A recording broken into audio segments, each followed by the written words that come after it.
आप देख रहे हैं कहानी कुर्सी की और अब बात हम करते हैं यूपी के मुख्यमंत्री योगी आदित्यनाथ जो दिल्ली आए और मिले प्रधानमंत्री नरेंद्र मोदी से इस खास मुलाकात की। ये मुलाकात खास इसलिए है क्योंकि इस दौरान राम मंदिर को लेकर ही चर्चा हुई। करीब करीब 2 घंटे तक प्रधानमंत्री आवास पर योगी आदित्यनाथ रहे। एक ये तस्वीर जो है उन्होंने जारी की थी, इस तस्वीर में दोनों साथ दिखाई दे रहे हैं और बाद में पता चला कि इसमें जो खास तौर पर बातचीत थी वो राम मंदिर को लेकर के थी। योगी आदित्यनाथ ने प्रधानमंत्री मोदी को राम मंदिर निर्माण को लेकर के जो पूरी रिपोर्ट है वो दी है, बताया है कि वहां पर निर्माण काम कैसे चल रहा है, कितनी तेजी के साथ चल रहा है। इस दौरान राम मंदिर निर्माण से जुड़े हुए बाकी और लोग भी इस बैठक में मौजूद थे और यह भी बात आई कि अयोध्या के अंदर एक म्यूजियम ऑफ टेम्पल्स, मंदिरों का एक संग्रहालय वो बनाया जाए और यह भी भव्य एक संग्रहालय बनाया जाए। प्रधानमंत्री नरेंद्र मोदी ने प्रधानमंत्री नरेंद्र मोदी को जो प्राण प्रतिष्ठा का कार्यक्रम होगा, जो बताया जा रहा है कि 15 से 24 जनवरी 2024 के बीच कभी भी हो सकता है, उसके बारे में भी, उस टाइमलाइन के बारे में भी बताया गया है। और अयोध्या का जो पब्लिक इंफ्रास्ट्रक्चर है वो कैसा दिखना चाहिए, कैसे वो अंतर्राष्ट्रीय स्तर का होना चाहिए। हम सब जानते हैं कि वहां पर अब इंटरनेशनल एयरपोर्ट भी बन रहा है और अयोध्या अगर आप गए तो अयोध्या के अंदर अपने आप बहुत जगह नहीं है, लेकिन अयोध्या के आसपास इर्द गिर्द विस्तार करने की बहुत संभावनाएं हैं। तो इस सब को लेकर के बातचीत जो है वो हुई है कि अयोध्या का पूरा ओवरऑल डेवलपमेंट जो कैसे चल रहा है, इस पर और बात करते हैं। देवेंद्र पराशर हमारे साथ बने हुए हैं। कोई खास बात जो इस बैठक से निकल करके आई हो, फोकस किस चीज पर था देवेंद्र? सौरभ, कल जो बैठक हुई थी उसमें मंदिर पे जो बातचीत हुई, मंदिर निर्माण पे, वो बमुश्किल 20 से 25 मिनट हुई थी। बाकी का जो तकरीबन 1.5 घंटे का समय था वो सिर्फ इस बात पर था कि अयोध्या को अगर आपको टूरिस्ट हब के तौर पर भी विकसित करना है, ये सिर्फ धार्मिक आस्था का केंद्र नहीं बल्कि उस हिसाब से इतने ज़्यादा श्रद्धालु जब आएंगे तो उसको उस हब के तौर पर अगर आपको विकसित करना है तो उसका इंफ्रास्ट्रक्चर कैसा होना चाहिए, किस प्रकार की पार्किंग की व्यवस्था होनी चाहिए, पब्लिक इंफ्रास्ट्रक्चर किस प्रकार का होना चाहिए, उसके लिए क्या क्या प्रगति हुई है और क्या कुछ करने की जरूरत है, कितनी जमीन है, उन जमीनों में और कुछ नया कंसेप्ट क्या लिया जा सकता है, इन सब चीज़ को लेकर एक प्रेजेंटेशन हुआ था। और उस प्रेजेंटेशन पे प्रधानमंत्री नरेंद्र मोदी ने अपनी तरफ से राय रखी थी, जिसमें से एक के बारे में आपने बताया कि वहाँ पर एक टेम्पल म्यूजियम भी होना चाहिए था। तो इस शहर को किस तरह से, उसके इंफ्रास्ट्रक्चर को किस तरह से विकसित किया जाए, कल की बैठक का सबसे बड़ा जोर इस बात पर ही था। और उसकी वजह यह है कि प्रधानमंत्री नरेंद्र मोदी मंदिर के अपडेट्स तो लगातार लेते ही रहे हैं, शहर के इंफ्रास्ट्रक्चर को लेकर जो डेवलपमेंट की प्रक्रिया कैसी चल रही है उसके बारे में बहुत दिनों से उन्होंने कोई मीटिंग नहीं की थी, उसमें कल वो सारा डिटेल लिया है और निर्देश दिए हैं। जी ठीक। देवेंद्र, बहुत शुक्रिया आपका, आपने आज ये सारी खबरें हम तक पहुंचाई, दर्शकों तक पहुंचाई। अब अयोध्या को लेकर के जो बात हो रही है कि आप कोई जगह जो आप बरसों से जहां पर आप जाते रहे हों, जैसे यूपी के लोग जो हैं अयोध्या जाते रहते होंगे, अब आप अयोध्या जाइए तो आपको दिखेगा दूर दक्षिण से भी लोग जो हैं आपको वहां पर आते हुए दिखाई देंगे। लेकिन खास तौर पर जहां बार बार जा रहे हो और अचानक आपको दिखे कि कुछ महीनों के बाद या कुछ 2-4 साल के बाद अरे तो जगह का कायाकल्प हो गया है। अयोध्या में बताते हैं कि कुछ ऐसा हो रहा है। अगर आप में से कोई अभी हाल फिलहाल में गया हो तो बता सकते हैं। आप गए हैं, जाकर के फर्क पता चलता है कि यार ये तो कुछ अद्भुत काम हो रहा है यहाँ। देखिए, कोई भी अयोध्या यदि आज जाएगा तो उसको एक अद्भुत फर्क मिलता है। अच्छा, बहुत। आप वहाँ का स्टेशन देख लीजिए, आप वहाँ जो सरजू के घाट देख लीजिए, आपको बहुत बड़ा परिवर्तन आपको दिखाई देगा। आप अंदर जो रास्ते थे उसका बहुत अच्छा किया गया। तंग रास्ते थे, छोटे-छोटे रास्ते। देखिए, तंग रास्ते में तो ऐसा है ना कि कुछ तो ऐसे रास्ते हैं जिनको आप कुछ कर नहीं सकते हैं। जैसे आप स्टेशन से निकल करके और आप यदि आप मणि पर्वत की तरफ चलें, राइट की तरफ चलें या लेफ्ट की तरफ चलें तो वो रास्ता बड़ा संकरा है, तो उसमें तो आप कुछ नहीं कर सकते। और वो मंदिर सब बने हुए हैं अयोध्या के अंदर, 14,000 से ज़्यादा मंदिर हैं और वो सारा गलियों में ही है, सभी आश्रम और सभी स्थान होते थे। लेकिन जो मुख्य शहर है जिसे आप कहते हैं, और वो फैजाबाद तक है, फैजाबाद का तो पूरा कायाकल्प आप जाएंगे तो आप दिख जाएंगे, बड़े बड़े चौड़ी चौड़ी सड़कें हो गई हैं, वो अच्छे उनको हाईवे ऊपर से आप देखेंगे कि ओवरब्रिज कई बन गए हैं। तो ये एक बड़ा परिवर्तन वहाँ पर आया है। कॉलेज, स्कूल्स, ये सब सारे डेवलप हो रहे हैं, हॉस्पिटल की सुविधाएं डेवलप हो रही हैं। तो एक अयोध्या में आपको, हालांकि हमारे जैसे जो पुरानी पंथी आदमी हैं, हम तो अभी भी आश्रम व्यवस्था के लोग हैं, मुझे ऐसा लगता है कि आश्रम जैसा ही स्थान होना चाहिए। लेकिन भवनों के अंदर बहुत बड़ा परिवर्तन आया है, सड़कों में बड़ा परिवर्तन आया है वहाँ जो कनेक्टिविटी है उसमें बहुत परिवर्तन आया है, बिजली नहीं कटती है वहाँ पे, ये बहुत बड़ा, ये सब सारी चीजें आपको देखिए सरयू घाट की तो हम लोग तस्वीरें देखते रहते हैं। इसके अलावा दीपोत्सव जो अब होता है दिवाली के मौके पर, वो अपने आप में अब एक दुनिया भर की होटल्स आ रहे हैं, देखने के लिए लोग आने लगे हैं। होटल्स आ रहे हैं। अब कुछ लोगों ने कहा तो ये भी कहना था कि 5 स्टार होटल की भी व्यवस्था होने जा रही है। वहाँ पर सरकार ने प्रतिबंधित कर दिया है कि शराब वगैरह सेवन की इजाज़त, लाइसेंस नहीं दी जाएगी। उसमें एक हमारे मित्र भी थे जो उन्होंने शुरू भी किया था, लेकिन वो चूंकि रोक है इस चीज़ पर कि आपको शराब का लाइसेंस वहाँ पर नहीं दिया जाएगा, तो बड़ा परिवर्तन आ रहा है। एक बार मुझे वैसे बयान याद आ रहा है किसी विवाद को याद करने के लिए, एक बार, लेकिन जब पहले कंट्रोवर्सी कभी उठी थी मुगलों को लेकर के, मुगलों ने यह बनाया, तो किसी पार्टी के एक नेता ने, छोटे नेता ने कहा था कि भाई हम जाएंगे, जब बात बात पे कभी कह दिया जाता था ना पाकिस्तान चले जाएं, तो फिर लाल किला भी ले जाएंगे, ताजमहल भी ले जाएंगे, तो कहा था क्या बचेगा फिर, वो अयोध्या के टूटी फूटी मंदिर। ये बात तंज में कही थी एक बार किसी ने। तो आज बात ये करते करते अयोध्या की वो डायलॉग याद आ गया। अयोध्या अब कैसा है? सौरभ जी एक चीज हम जो है, हमने वो देखा है तेल अवीव से आगे जाकर के जेरूसलम देखा है। यदि इतना ही भव्य बनाने की कलाकृति उनके हाथों में होती ना, तो वो वहां भी बना लिए होते। भद्दे पत्थर दिखते हैं, बस इतना ही मैं जिक्र करना चाहता हूं। नहीं, मैं अयोध्या पर बात करता हूँ। अयोध्या मैं 1980s से जा रहा हूँ, जब ये मूवमेंट शुरू नहीं हुआ उससे पहले से, ठीक है। तो अयोध्या के लिए, और बार बार जब विश्व हिंदू परिषद और भारतीय जनता पार्टी, कल्याण सिंह जी भी जब थे, तो मैं बार बार उनसे बात करता था कि राम मंदिर का निर्माण जब होगा तब तो होगा, लेकिन अयोध्या खुद एक बड़ी धर्म नगरी है, कम से कम उसका बेसिक इंफ्रास्ट्रक्चर तो ठीक किया जाए। वो पिछले 30 साल में बहुत बड़ा बदलाव नहीं हुआ था, लेकिन अब पूरी की पूरी अयोध्या बदल रही है। और सारे के सारे बहुत सारे जो सड़कें हैं उनकी भी वाइडनिंग बहुत हो रही है। मैंने देखा कि हनुमानगढ़ी के आसपास की जो सब दुकानें और घर थे वो हटा दिए गए हैं। और एक बड़ा काम जो इसमें कॉम्प्लिकेटेड था वो ये था, जैसे प्रोफेसर साहब ने भी जिक्र किया कि 14,000 मंदिर हैं, उसमें बहुत सारे मंदिरों को डिस्प्लेस किया गया और उनको दूसरी जगह दी गई है, ताकि उनका भी तो व्यवसाय और जो काम है और दर्शन है, व्यवस्थाएं, लोग आने वाले भी है ना, केवल राम मंदिर के लिए नहीं आते, वहाँ तो सब जगहों पर, अखाड़ों में बहुत सारे लोग आते हैं, उस सब पर भी काम किया जा रहा है। विश्व हिंदू परिषद के एक बड़े पदाधिकारी से मेरी बात हुई, मैंने सवाल किया कि अयोध्या में जो इतना बड़ा निर्माण चल रहा है, ये अयोध्या का जो धार्मिक या आध्यात्म का जो एक कैरेक्टर है उसको खत्म करेगा क्या? तो उन्होंने कहा कि सरकार से हमने बार बार इस बात पर जोर दिया कि इसे टूरिस्ट सिटी नहीं बनाया जाए, टूरिज्म को रिलीजियस टूरिज्म में बदला जाए।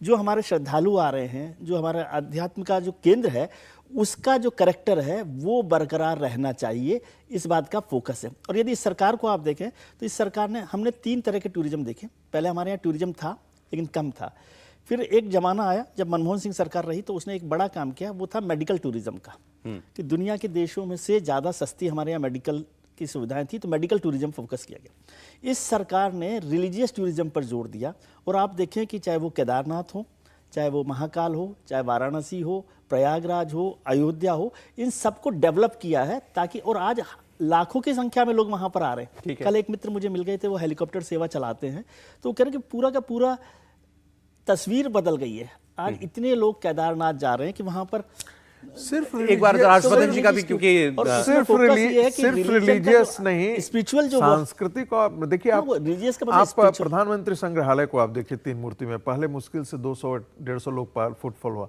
आज हजारों का फुटफॉल से एक दिन में होता है। बड़ा अंतर आया है। एक अयोध्या पर कमेंट, फिर आगे बढ़ते हैं। नहीं देखिए, अयोध्या को लेकर चूंकि बहुत सी बातें हो गई हैं। एक तो ये कि भारत सरकार के दिमाग में, नरेंद्र मोदी के दिमाग में, राम जन्मभूमि तीर्थ क्षेत्र न्यास के दिमाग में बहुत स्पष्ट है, अयोध्या भारत की सांस्कृतिक राजधानी बनने जा रही है। अयोध्या जो लोग जानते हैं, पहले तो मैं अपनी खुद एक स्वीकारोक्ति बताऊं कि जब तक ये निर्णय आ नहीं गया तब तक मैं रामलला विराजमान के दर्शन करने नहीं गया। सीखचों में था, वो बड़ा गंदा लगता था, सरयू घाट से लेकर और कार सेवकपुरम तक का तो कोई जगह ही नहीं थी, मतलब वो गायब हो जाती थी। 1.5 किलोमीटर के रेडियस की कुल जगह थी, और आप कब बस्ती निकल जाते थे, कब गोंडा पहुंच जाते थे, कब लखनऊ पहुंच जाते थे, या प्रतापगढ़ सुल्तानपुर, ये चारों तरफ के रास्ते में बता रहा हूं।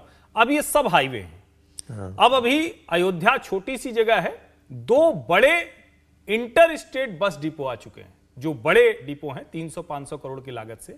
वहां का जो रेलवे स्टेशन है वो देश की किसी भी रेलवे स्टेशन के मुकाबिल खड़ा हुआ है। वहां का जो हवाई अड्डा है वो लगभग बनकर तैयार हो चुका है, और जो सबसे बड़ी बात है कि मंदिरों को, जो उसके इर्द गिर्द मंदिर थे, चूंकि जब जितना हिस्सा था उसका करीब 2.5 से 3 गुना बढ़ गया, तो इस वजह से और एक्वायर करनी पड़ी जमीन। लेकिन उसके अलावा जो मंदिर है वो सब के सब संरक्षित किए गए हैं, बचाए गए हैं। जो एक एरिया होगा जिसको बार बार कहा जा रहा है कि वो एरिया कुछ ऐसा होगा, जैसा आप तिरुपति जो लोग गए हैं जो जानते हैं, तो तिरुपति को ही बड़े आकार में किया जाएगा। जहां तक उसके आप बदलाव के तौर पर देखेंगे तो जितने हिंदू धार्मिक प्रतीक चिन्ह हैं वो अभी हर दूसरे चौराहे पर आपको दिखेंगे। आपको सरयू के रामघाट से लेकर आप किसी भी रास्ते पर जाएंगे तो आपको स्पष्ट दिखेगा कि आप किसी धार्मिक नगरी में हैं। बड़े होटल जो 5 स्टार और 7 स्टार होटल्स हैं, कम से कम 3 बड़ी चेन्स वहां अपनी जमीन पर काम शुरू कर चुकी हैं। जहां पहले शान अवध के अलावा कोई होटल नहीं हुआ करता था, अब कम से कम 7 बड़े होटल वहां आ चुके हैं और उनमें ऑक्यूपेंसी रहती है। तो ओवरऑल अगर कहें कि डेवलपमेंट के लेवल पर बहुत कुछ हो चुका है, लेकिन उसको कैसे मैनेज किया जाए, शायद उसकी बात कल 1.5-2 घंटे में प्रधानमंत्री और मुख्यमंत्री अयोध्या कैसे बदल, कि कैसे वो बदले तो वो गलत ना लगे, लोगों को परेशानी ना हो, वो और बेहतर दिखे। इतना कुछ आप लोगों ने बताया तो ये तो अब आदमी जाके आंख से देखेगा तभी शायद एतबार करेगा कि अयोध्या इतनी बदल गई है। आइए कुछ और राजनीतिक खबरों की हम बात करते हैं। मध्य प्रदेश के नीमच में बीजेपी की जन आशीर्वाद यात्रा चल रही थी और इस पर हमला हुआ। एमपी में बीजेपी की जन आशीर्वाद यात्रा पर हमले की खबर है और नीमच के रामपुरा में यह वाकया हुआ है।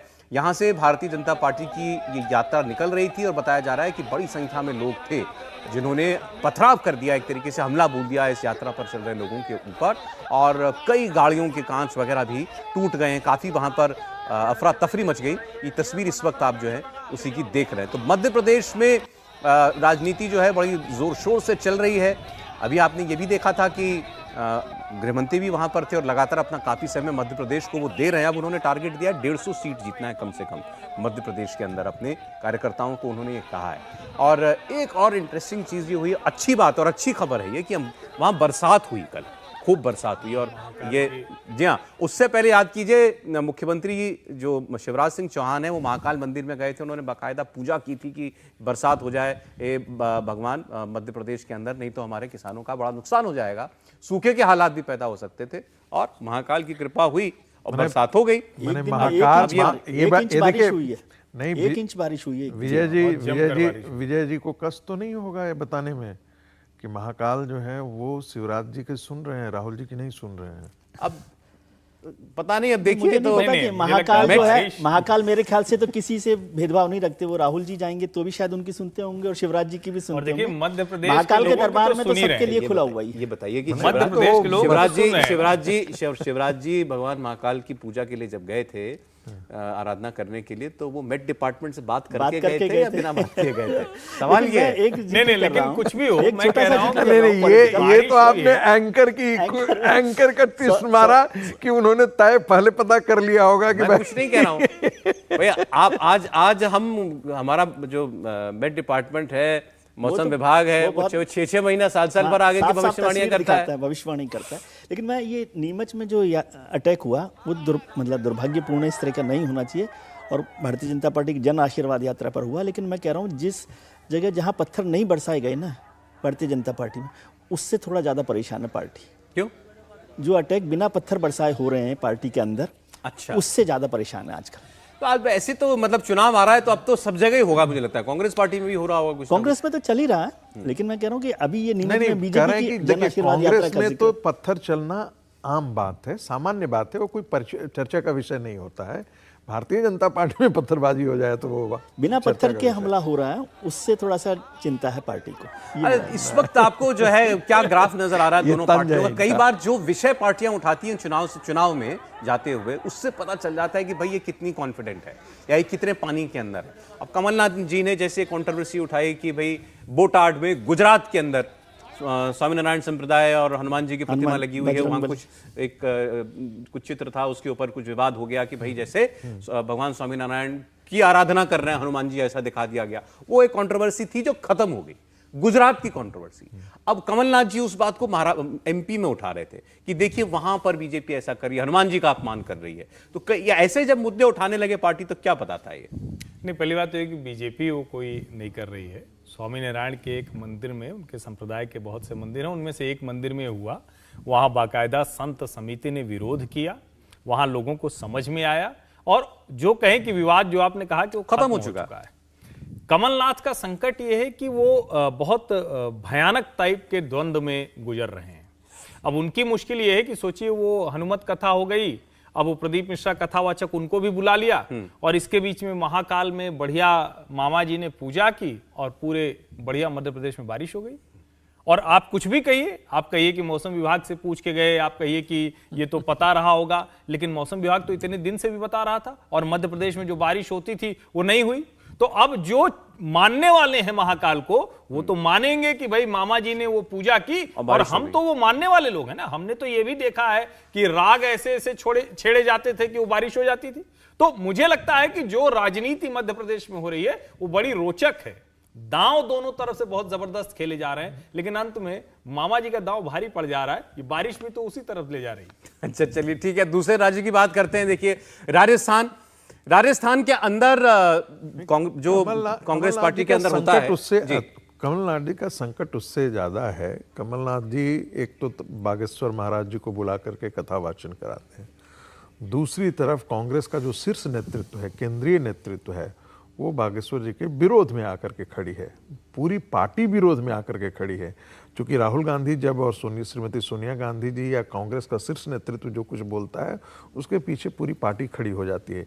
लेकिन इसके खिलाफ जो है वो कमलनाथ जी जो है वो जाकर के वहां पर बागेश्वर जी की कथा, तो हिंदू राष्ट्र तक चले गए। तो हाँ, मतलब हिंदू राष्ट्र तक चले गए। तो वो बागेश्वर बाबा वो खुद को हिंदू राष्ट्र के अलावा और कोई उनका ध्येय नहीं है। और आप समझ सकते हैं इस पर कांग्रेस पार्टी का स्टैंड क्या है। लेकिन कमलनाथ जी फाइन बैलेंसिंग कर लेते हैं। लेकिन वो आपने देखा होगा कि वो सबसे ज्यादा काम कर रहे हैं। आपने देखा होगा कि पिछला चुनाव में मुस्लिम लोगों की सभा में उन्होंने कहा कि भाई देखो, भारतीय जनता पार्टी को यदि हराना है तो 90% से ज्यादा आपको टर्नआउट होना पड़ेगा, आपको बाहर निकलना है।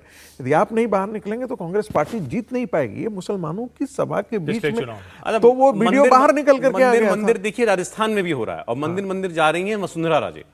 पार्टी ने अपनी परिवर्तन यात्रा निकाल दी, उसमें सब केंद्र के बड़े बड़े नेता हैं, वो अलग अलग यात्राओं की शुरुआत कर रहे हैं। कहीं वसुंधरा जी है ही नहीं उसके अंदर। वसुंधरा जी जिस दिन पार्टी की यात्रा शुरू होनी थी उससे एक दिन पहले उन्होंने अपनी मंदिर दर्शन यात्रा शुरू कर दी। हालांकि बाद में कहा कि वो तो हर चुनाव में इन मंदिरों में जाती ही हैं, लेकिन राजस्थान में भी जो है कहानी समझ में नहीं आ रही है कि आखिर भाजपा क्या करना चाह रही है। जब यात्रा थी तो उसमें तो वसुंधरा जी थी। पहला दिन तो मुझे ऐसा लगता है उनका वो तस्वीरें आई थी जिसमें पुष्प बरसाए जा रहे थे और वसुंधरा जी तो थी उसमें। वो पहले दिन की है ना। हाँ। वो यात्रा बीजेपी की यात्रा नहीं थी, वो वसुंधरा जी की यात्रा थी।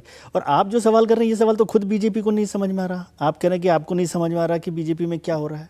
वो तो बीजेपी को भी नहीं समझ में आ रहा कि राजस्थान में हो क्या रहा है।